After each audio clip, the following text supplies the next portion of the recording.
To a woman, men are strange. And to a man, women are weird. Isn't that right? Let me give you an example. I told my wife those 3 little words she desperately wants to hear. Let's eat out. And so we get in the car and we're driving down Henson Road, and as we're going there, I say, "This is your night out. Where would you like to go eat?" And she says, "I don't care. You decide." So I say, "Well, how about Brave New Restaurant?" And she goes, "I think that's a little too expensive." So I go, "Okay. How about Outback?" She goes, "I'm not in the mood for steak." "Okay, well, Chili's." She said, "No, it's too crowded there." "Okay, well, how about Tia's Mexican?" "We ate there last week." "Okay, well, where would you like to go eat?" "I don't know, you decide." Ever had that experience? Women are weird. And then there's women in bathrooms. What is that? Here you are, you're at a big game. You know, your team is driving for the winning score. You're up there in Section E. And right as they're moving to the winning score, your wife turns to you and says, "I think I'll go to the bathroom." That's strange enough, right? But then the lady next to her says, "Can I join you?" She says, "Sure." So they get up and they start moving down the aisles, and then there's 2 or 3 women in the back who say, "Hey, can we go along with you?" "Well, yeah, why don't you join us?" And before long, all of Section E is gone to the bathroom. Now let me ask you this. If I turned to the guy next to me and said, "Hey, would you like to go to the bathroom with me?" What do you think he'd say? He'd say, "Can I have a policeman?" I'd be arrested. Of course, to women, men are just as strange, aren't they? I mean, what is it with men and remote controls? You know, and why is it that we don't care what's on, just what else is on? Now, let me tell you, all of that, their finding can be traced back to the brain. Men and women's brains are different. That's a scientific fact. They've proven that. And just to help bring us on the page with that, I went to the University Medical School and I got some diagrams, some brain diagrams to help you actually see the difference in men's and women's brains. First of all, I just want to give you a little sketch of the brains as they've mapped it out, because they've found all these different glands and lobes and areas that tell us why women act the way they do. First of all, here in the center, you're going to see the phone shopping skills, indecision, those kind of things. And then there's this, there's the irrational thoughts. That's followed by jealousy. Then there's need for commitment hemisphere. It's a whole hemisphere there. Then there's also with that the sense of direction nuclei. It's just that little spot right there in the in the midst of the need for commitment hemisphere. Then that's followed by the ice cream receptor, and then there's the chocolate center right there. Then finally down at the very base, kind of the, where, you know, in the evolutionary process, rock solid, the argue and debate lobe. And then lastly but not least is the sex particle.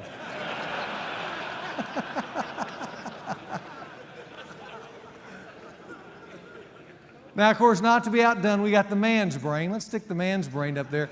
First of all, in the very center, that massive piece of flesh there in the middle, that's the sex lobe there in the middle. Then that's followed by the interrupt lobe. Then going along with that's the short attention span fragment.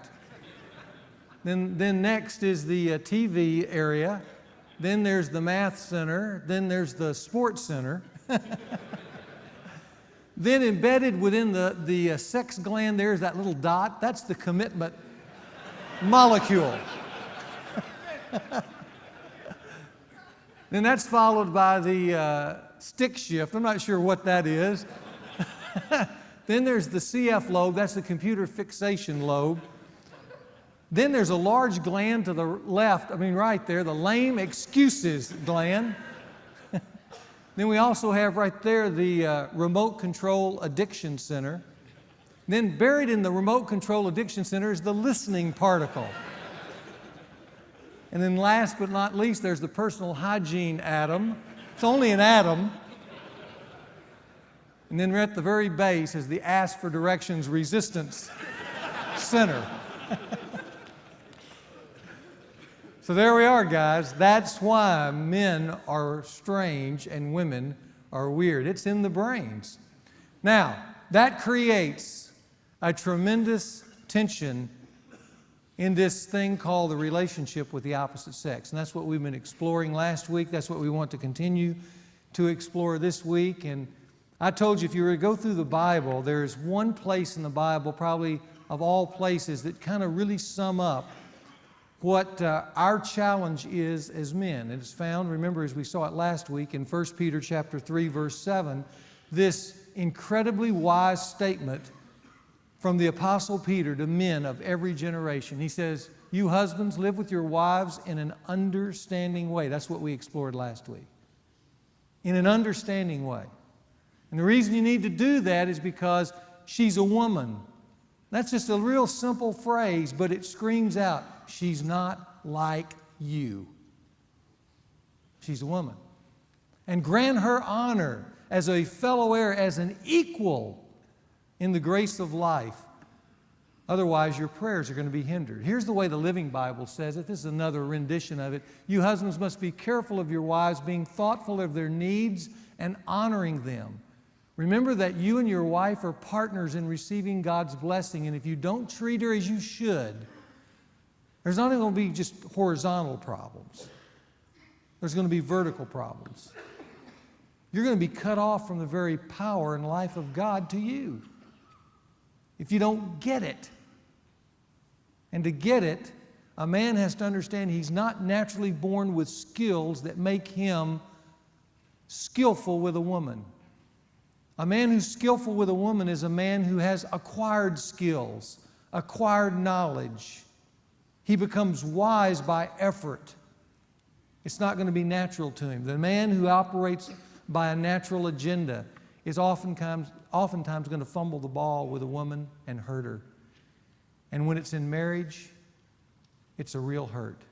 And I told you last week how a man lives with a woman and how successfully a man lives with a woman is a major part of his sense of success in life and his feelings as a man. That's why it's so critical that we develop skills in this area. Now, what I did last week is I gave you what I call 3 models of marriage. I think these are the 3 broad models of marriage. I just want to review them for you real quickly. We talked about the top-down traditional model of marriage. Remember that? And in this, unfortunately, the husband is seen as the Lord of the marriage.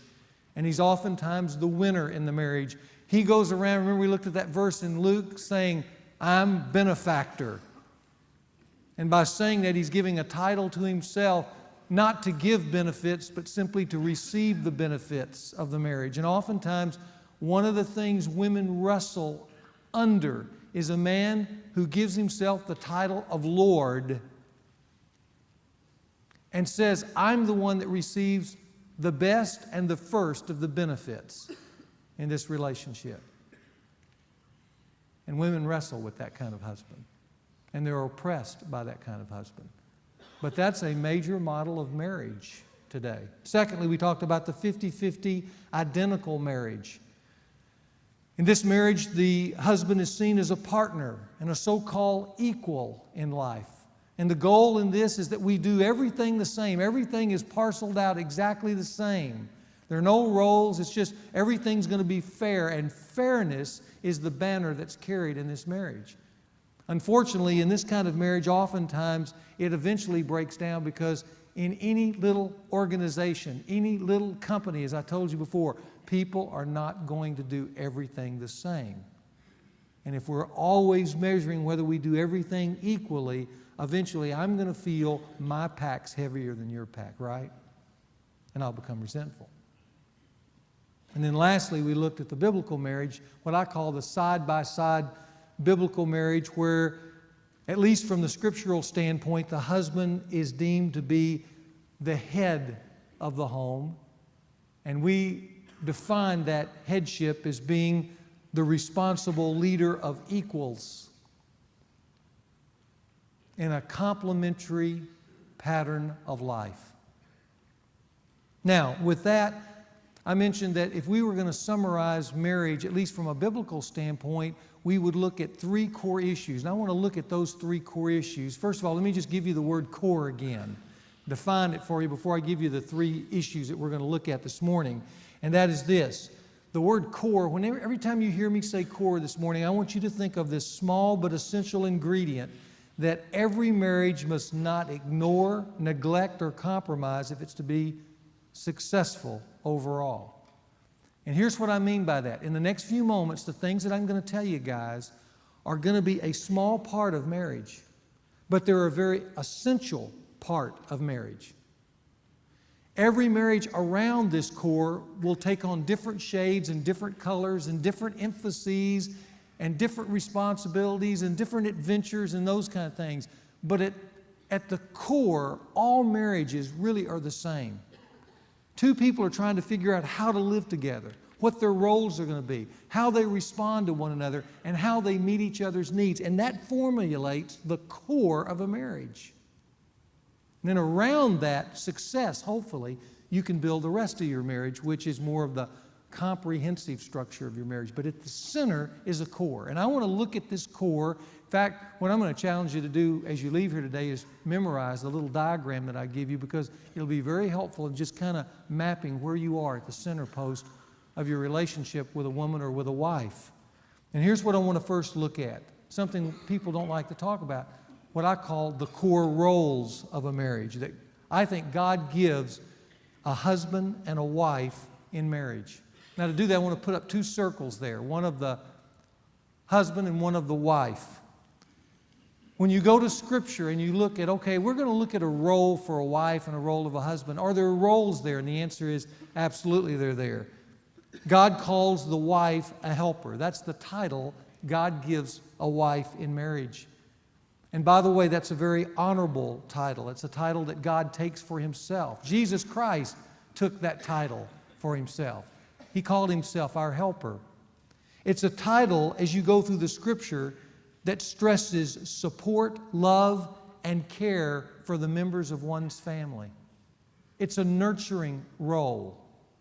It's something that, apart from social conditioning, women naturally lean towards.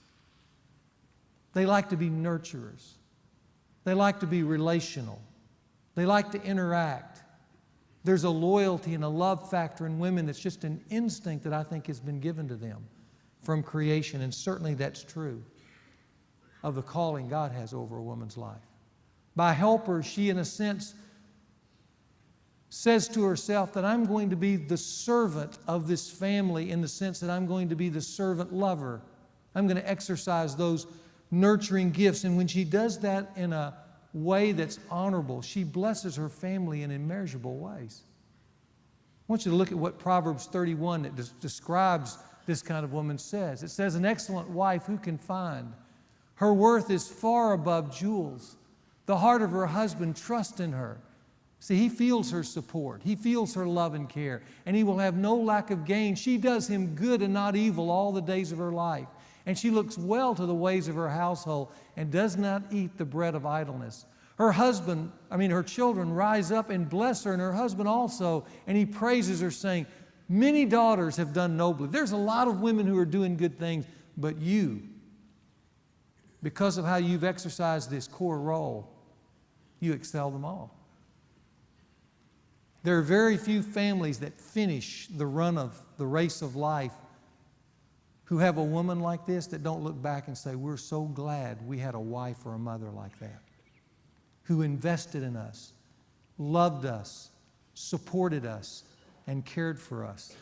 That's why Napoleon, during his reign in France, said, France doesn't need greater armies. France needs better mothers. A mom has an unbelievable impact, and a supporting wife has an unbelievable impact in a man's life. God says that's her core role. Now, does that mean that's all she does? Absolutely not. She does tons of other things around that. Every woman's life is unique, but at the core is this calling by God to be the servant lover. The man, on the other hand, is called by God to be a head. That's his title given there. It's a title of honor that stresses responsibility, protection, provision, and direction for the members of his family. We saw it last week in the term servant leader. Remember that? A kind of a blend of opposites. Servant and leader, those don't seem to go together. And yet the reality is that's how Jesus Christ exemplified his great leadership for his church. He was a servant to the church as he led the church. And when a man hears the word head, what he ought to think is not boss. He ought to think, I lead by serving my family. Here's the way it's said in Ephesians chapter 5. It says, for the husband is the head of the wife, as Christ is also the head of the church. It's the last line that defines the first. You want to see leadership, you look at Jesus Christ. Then you know how to lead as head of your wife. So those are the core roles. We could say a lot more about them, but we're going to move on. But I want you to see that is at the very center of a marriage, this symbiotic, complementarian type of relationship where they play these unique functions within the home that provides love and care and at the same time direction, protection, and support. And they work together as a blend of complements, not competitors. And that makes a home. Now, with those two roles, there are also responses, core responses that empower the role of the other person. I want to put the diagram back up there just for a second. Here's what I want you to hear, guys. As the wife is the helper, for her to be the helper and feel good about helping, she needs a constant core response from her husband. And for the husband to actually initiate in the home and lead and take on that responsibility that God has given him, he needs a response from his wife, a key core response. And these are keys to making these roles work. So what are they? Well, for the wife, she needs a response from her husband of what I call honor and praise. For her to invest in a home where nobody other than the husband can see it, she needs to know that that's important by his honor and praise. For a wife to invest in supporting and caring for her husband, that husband needs to turn and continually remind the wife how important that support for his life is, so that she feels good about what she's doing. For that wife to invest in children and all the things that occur with a child's life, for her to feel that that's significant and important, the husband must continually be verbalizing in all kinds of different ways to that wife how important that is to my life and the overall success of this adventure we're going to have together in marriage. And she needs from him constant honor and praise. And by the way, remember in 1 Peter 3:7, we saw that. We said, see there in the middle? It says, when you're living with your wives in an understanding way, embedded right in the middle of that verse, grant her honor. That's so important because a woman who is not being honored for that core role, here's what's going to happen. After a while, she's going to say it's not worth it. After a while, she's going to say this isn't important. And after a while, she's going to start saying it's better to go elsewhere. My real core roles maybe it's a career. Maybe it's just being me. But this isn't worth it because no one recognizes its value. The husband in Proverbs 31 who had that noble wife, he understood it because of all the things that wife was doing for him. These are his words. He praises her, it says. You're doing the best. I need you. Thank you for what you do for me. Thank you for what you do for our home, for our children, for our community. You are a noble woman. And you know, when a woman hears that, when she's rewarded for that, when she feels that kind of significance coming out of the life of her husband, then this core role becomes important, significant, something I want to do, that I'm designed to do. And now it feels good to have that affirmed by the most important person in her life, her husband. Now, for the husband to then fulfill his leadership role. What kind of response does he need from her? It's a hot word in the 21st century. Here's the word. It's the word submission. The word submission. Now let me just say a word about this, because oftentimes this draws a lot of red flags. Why submission? Because submission is to keep for a woman his leadership in her view. If he's going to lead, if he's going to protect and direct and give kind of an overall sense of taking responsibility for this family first, then she can't compete with him. If she's competing him, always criticizing his initiatives, then after a while he loses heart and he becomes to grow passive, because as we learned in men's fraternity, men have this natural tendency towards passivity anyway in the social and spiritual spheres. So she needs to be constantly encouraging that initiative, and to do that she can't compete. And so what submission really is stepping out of the way and not undercutting his leadership, but empowering it with a response of waiting and letting him take charge. Some women do that better than others. But the word the Scripture uses is submission. Now, let me just give you some disclaimers about submission as well. 3 insights on it. Submission does not mean a yes person. Everybody understand that?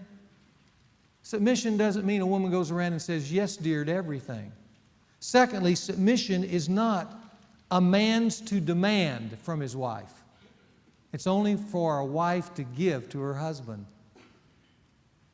It's an attitude that she has because she wants him to be the kind of man God wants him to be. And when a man starts initiating, it's very easy for a woman to yield and say, go for it, honey, because she feels protected and cared for a guy that's demonstrating that kind of responsible initiative.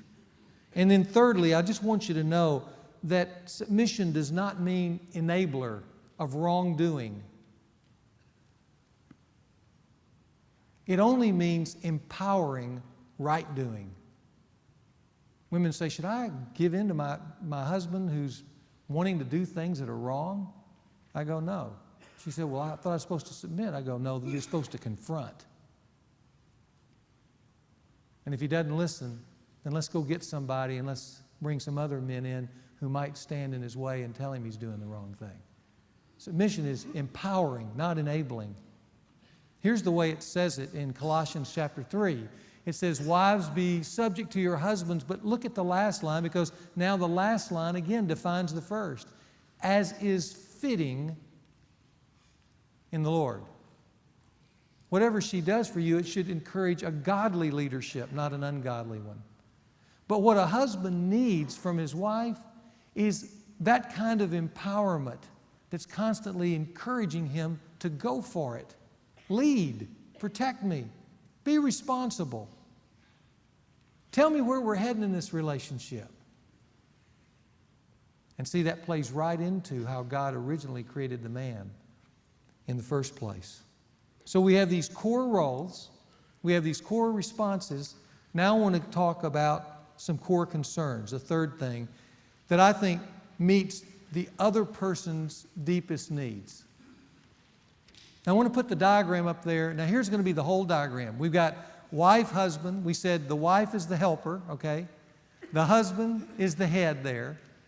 We said that the key response for the man towards his wife is honor and praise. The key response for the wife towards the husband is submission. Now, I just want to mention some essential needs that go on in the marriage that you must meet in the opposite sex, and the opposite sex must meet in you if there's going to be a successful engagement of lives over a lifetime. I want to pick the top 4 in each category. First of all, to the wife towards her husband. She needs to give him these things because he desperately needs it. Companionship. Companionship. A man wants a companion. He doesn't want to be alone. What a man oftentimes wants is a woman who will do things with him, though. He likes her to join her in activity. He also needs admiration. It's an incredible need of a man to be admired by a woman. That's why I tell the women in another talk, I said, you know, you want to hear the words, I love you, from your husband, but let me tell you the words he wants to hear most out of your lips. I'm proud of you. There's nothing that makes a man stand taller than to see the eyes of his wife twinkle, and she reaches over in the greatest of affection and says, I am so proud of you. When that happens, a man is suddenly stamped again as a real man. He also needs her support because life is hard. And there's so many pressures in the world today. And if a man's taking this kind of initiative, he needs to know that he's being encouraged and cared for. You know, when we fought the war in Desert Storm, I don't know if you know this, but for every soldier that was on the front lines, there were 7 soldiers in support of that one. That's how many it takes to support the actual combatants. And what we've done in a marriage in this little company is we've made the same mistake Hitler made in World War II. He opened a Western front against the Allies, but then he made the supreme mistake of opening a second front with the Russians. And what he did is he had to split his armies, he had to extend his supply lines, and he ran out of fuel. And here's what's happening in hundreds and thousands of homes in America. We've got a man who's trying to lead and take care, and now we've got a woman who's seeking to do the same thing, and they've opened 2 fronts. And they're both looking for support and help and encouragement, and neither one has the energy to give to the other. And what happens to them? It's what's happening to some of you in this room. Both run out of fuel. And when they run out of fuel, what do? You go looking for somebody to support you. And if your mate can't support you, you do what is a survival instinct. You graft in a third party. And then that dissolves the relationship.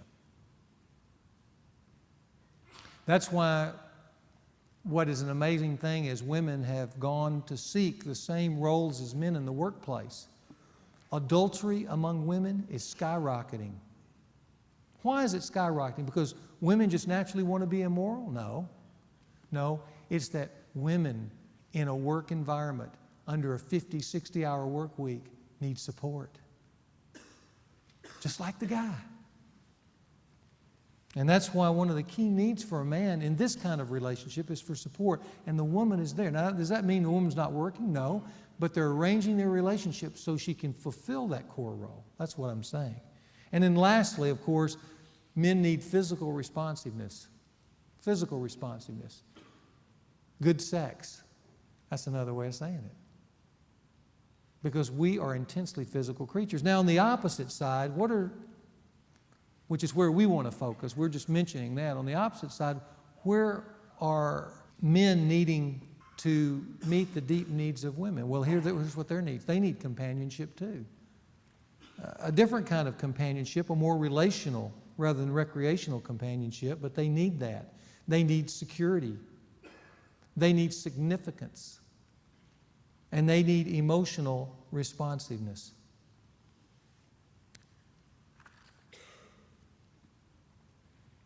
Now, what I'd like to do is just take a moment and go through each of those for you and make some statements and then give you some practical applications. First of all, let's go back to companionship. Just talk for a moment about companionship. Because that diagram that you now have filled out, guys, with the roles, the responses, and the needs, that is the core of every marriage. And wise is the man. If you're a young man especially, guys, look at me, you young men. The wisest thing you can do is memorize that diagram. So that when you walk into your home or you're dating a young woman, you can just go down the checklist about companionship, security, significance, emotional responsiveness. That's how to talk woman. Or am I encouraging her? If she feels down, am I letting her know how important she is to my life? That's that honor and praise. And am I fulfilling my role? Because if I'm fulfilling my role in her life, she's going to feel good about her life. This is the core of marriage. Now let's talk about companionship for a moment. Did you know the number one complaint of women in marriage is this? My husband won't talk to me. That's the number one complaint. Women were created by God to be intensely relational creatures. And much of their feeling of well-being in a relationship is related to how well they're connected verbally and emotionally to a man. That's why, have you ever wondered why soap operas are so popular on TV and romance novels are gobbled up by the millions, mostly by women in stores? Ever wonder why that is true? What's causing that? Even in a 21st century, quote, modern world? The reason is because those things, those images exploit a woman's imagination about a deeply connected relationship. They visualize it for her, and she fantasizes about having a man where she can open up her life and talk about her world, and he'll open up his life and talk about his, and they'll be engaged in this intense kind of companionship. That's what those things illustrate, and that's what she desires for her life. That's what a woman wants from a man. And by the way, that's what she got from you if you're married during your days of courtship. Because when you were all infatuated with her, you were sending her flowers, spending vast amounts of time with her, writing her poems or singing to her songs or getting down on your knees and doing some kind of elaborate proposal for the engagement. And she thought, this is the way it's going to be. And then you said, I do. And then you quit. And instead of that deep well of togetherness, there came what one author called a creeping separateness over the years. And she loses what she most longs to have from you: companionship. That's why a wife, at least in the traditional kind of wedding ceremony, took your name. The reason she took your last name is it's kind of symbolic of what she thought she was getting in the relationship. She thought she was getting you. And that's what she most wants. And wise is the man who will pay attention to that building into companionship. And you say, well, how can I do that? Okay, let me give you 3 things. You can just jot these down real quickly. This is one I'm going to call it a must do, a can do, and hopefully you'll have the courage to do. Here's a must do. You can just write down as an application. The must do is this: regularly date your wife, guys. This is for everybody all the way through the lifetime of a marriage. There needs to be some kind of regularity where you get alone with your wife without the kids. And if you're young married, you may have to pay for a babysitter and do that. But as you go on, you need to take time to go out with your wife and learn to practice just some simple questions about asking her about her world, and take the time to tell her about your world as well. That's a must do. You cannot lose that connection, because when you do, you know what you're going to look like? You're going to look like, just go out sometime to a restaurant and look around, and you'll see an older couple and watch them. Watch the ones who haven't paid attention to the relationship. And here's what they'll do. They'll be sitting at this table having this nice meal, and he'll be going. And she'll be eating, looking down. And you start thinking, are they ever going to say anything? And they can go oftentimes through the whole meal without speaking to anyone except the waiter. And that's an illustration of a death, the death of companionship. Let me tell you something you can do. Here's a can do. Develop a common play together. The old adage, the couple that plays together stays together, is good. You can do that. I love the fact that my wife and I love to do sports together. We love to see sports together. She's a big fan of sports, and that's kind of a common play area for us. You may have another thing. Maybe you like to jog with your wife, or ride motorcycles with your wife, or go fishing with your wife, or maybe you like to take trips with your wife. That's good. Develop a common play area, because that creates companionship. And then if you want to exhibit some courage, here's something you can be courageous about doing. That is, plan a special just for you to get away. And when I say that, plan it yearly. Something where you can just get away yearly, and when you go away, your goal is to romance your wife, talk to your wife, listen to her, tell her about your world, catch up on everything. Spend 2, 3, 4 days away and do it yearly. Because that will build this important concept called companionship. So, women have a need for companionship. Secondly, they have a need for security, and I want everybody to listen real closely to this one.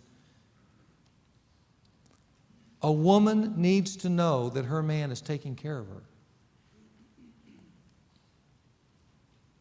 Now, today, where women are flooding into the marketplace, you think, well, gosh, women can take care of themselves. And many of them, in fact, can. Sometimes they can out-earn and outwork their husbands in significant ways. But here's what I want every guy to hear. What is true of the workplace, listen, what is true of the workplace is not true for a woman in marriage. Those are two different subjects. A wife needs and wants a man who will care for her and protect her and provide for her, especially financially. And with so many men lacking the warrior today, they wilt under that statement. They're soft. They're still looking for the mother wife. And so this scares them. But I want you to know, a woman who gives her life to you wants to know that you're going to protect and care for her. And that equals, in many ways, to the financial sphere of life. She needs to know that you are making her world safe to fulfill her life as a woman. And that goes beyond the workplace. She needs to know that you're making it safe for her to be free to exploit her femininity in all walks of life, which is not just in the community, but also in the home with children. And therefore, a wife needs a man who will support and provide for her. She may choose to work, and if she does, that's great. She may make a great income, that's great, but that is not the point of whether she works or not.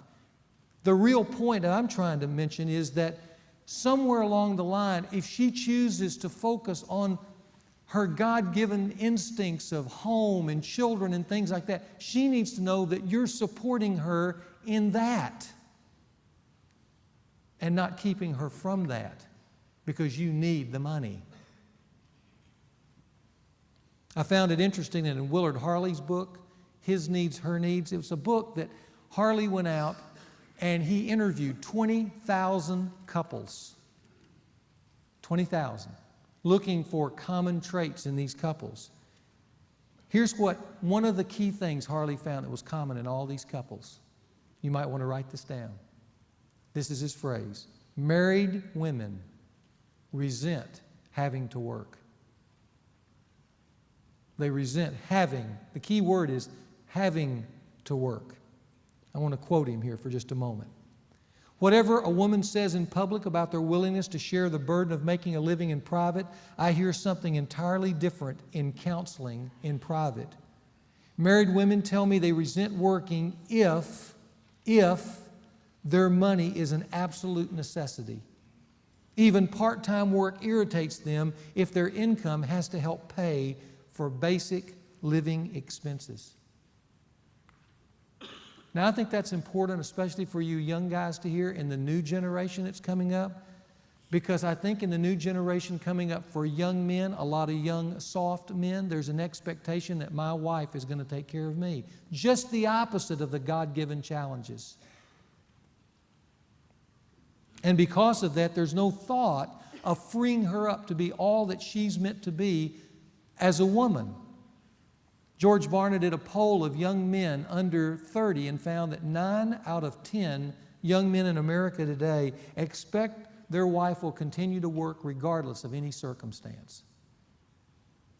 And guys, I just want you to know, I don't think that's how God intended it. She can work. She may want to work. You may agree for her to work. That's good. That's your choice.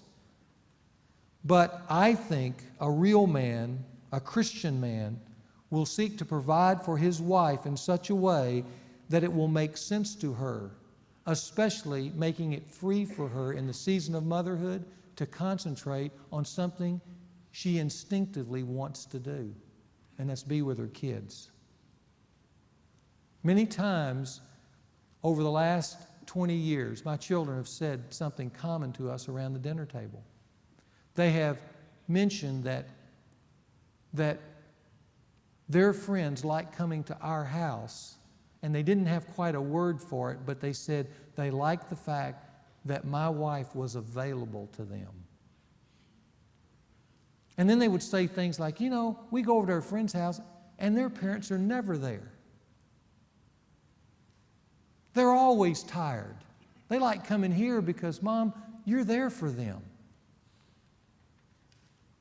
And then I'll say to my sons at that moment, I'll say, guys, I want you to hear that, because you'll honor the Word of God if you'll have the courage to step up and seek a career or a workstation or a lifestyle that provides for your wife to be free to be a woman in all the seasons of her life.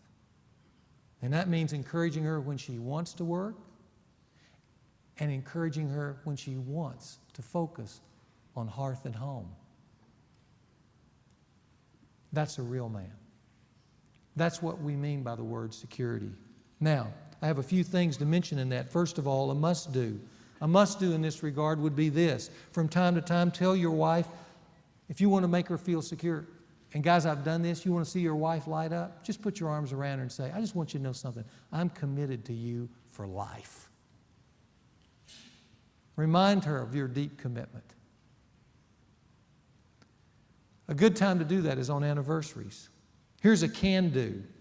Establish financial disciplines. She may be more financially astute than you are, but you still need to take the initiative of establishing financial disciplines such as this. Avoid debt as much as possible. Develop a long-range security plan for your wife that includes life insurance, a savings plan, a health plan, and a well-thought-out will.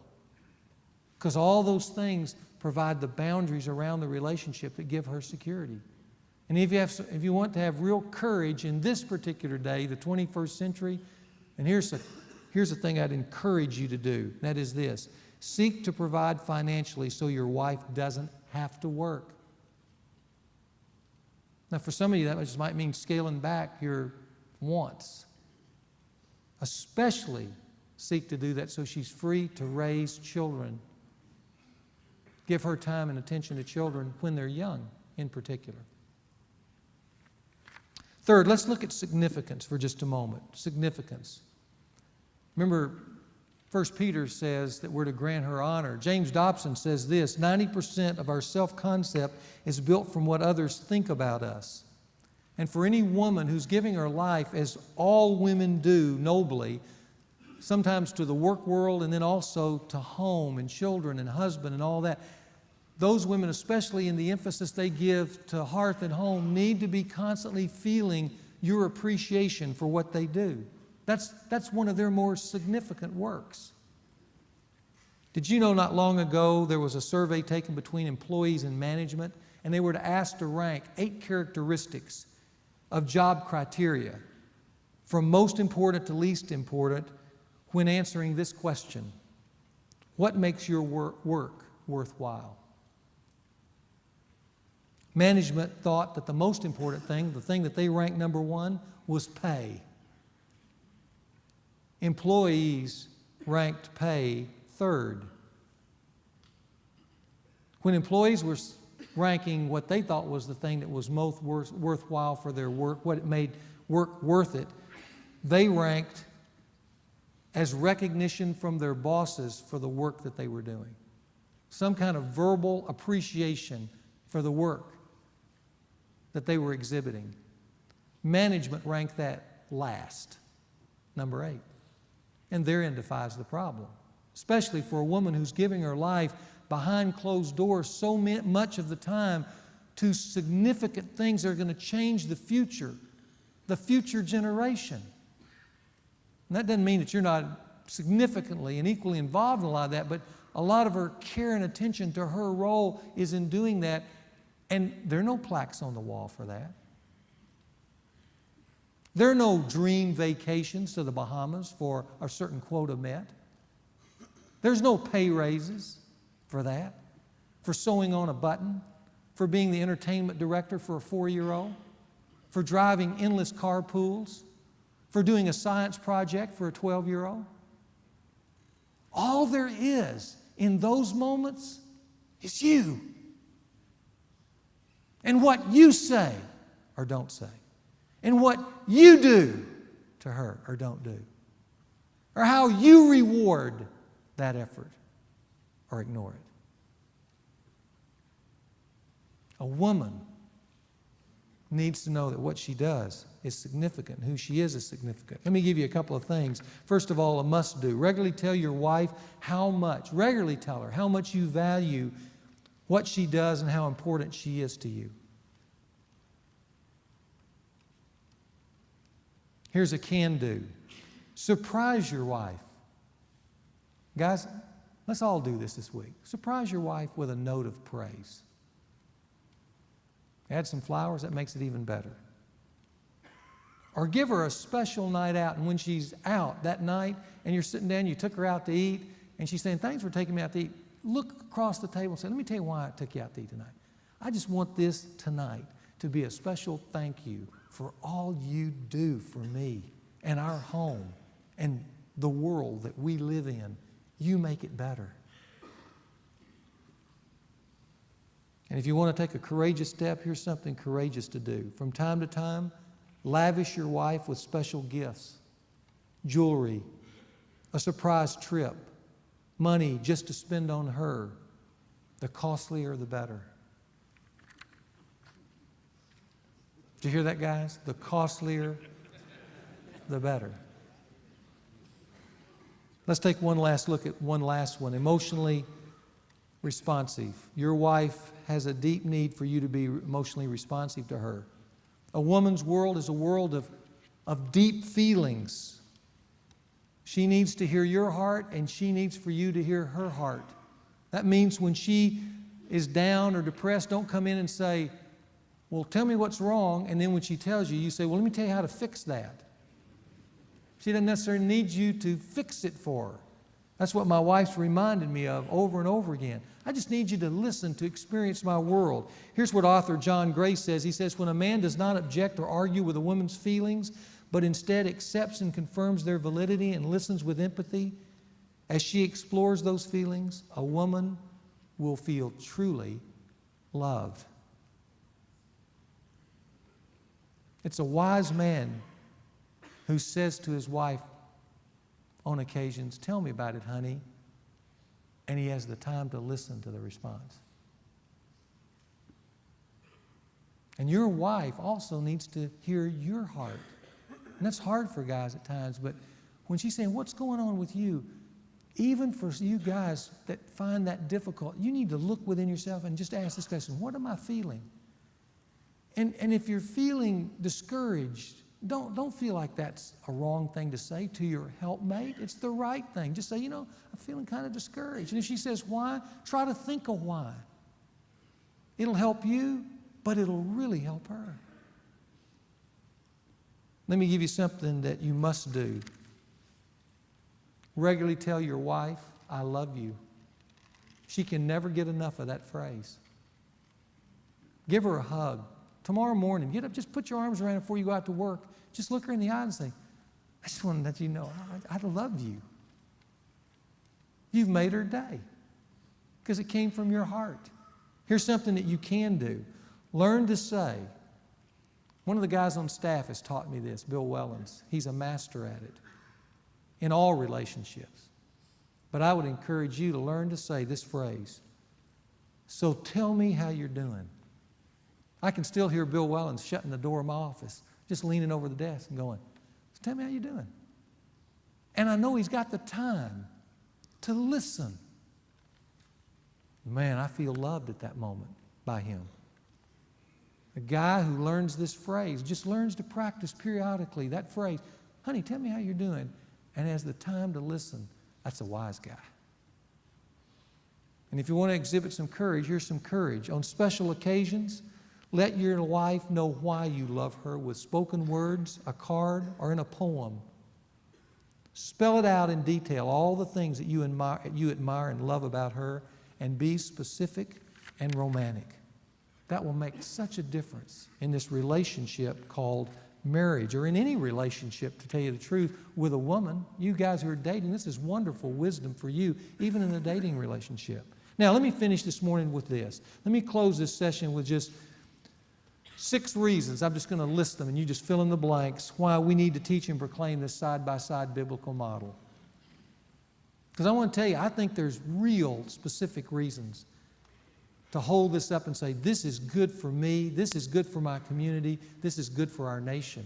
First, it positions a man and woman for what they naturally do best. I think there is a natural instinct for a woman to nurture. I think there's a natural instinct for men to lead responsibly. It's down in there, but it has to be called out and called up. And our world is doing just the opposite.